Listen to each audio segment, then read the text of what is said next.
आपण पाहत आहात Karad today news.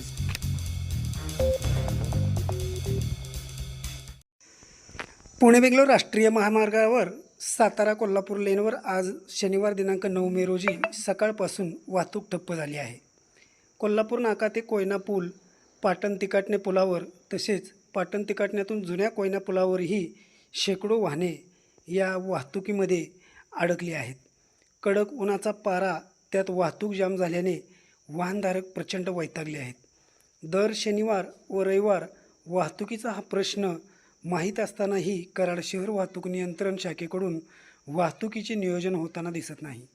Hotel Amit समोर कोयना पुलावरून पंकज हॉटेल मार्गावर वाहने आल्यानंतर वाहतुकीची कोंडी होत असून या ठिकाणी लहान व मोठ्या वाहनांच्या स्वतंत्र रांगा केल्यास वाहतूक सुरळीत होईल।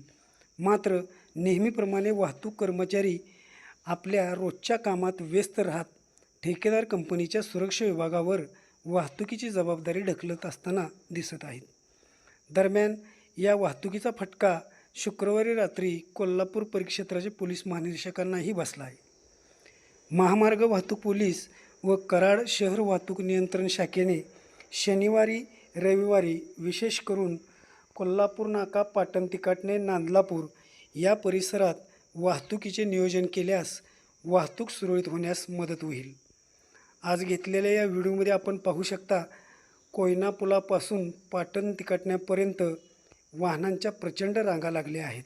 दरम्यान जुन्या ब्रिटिशकालीन कोयना पुलावरही वाहतूक संथ गतीने सुरू आहे। शहरातून कोल्हापूर दिशेला जाणाऱ्या वाहनचालकांनी शहरातील बैल बाजार रोडचा वापर करावा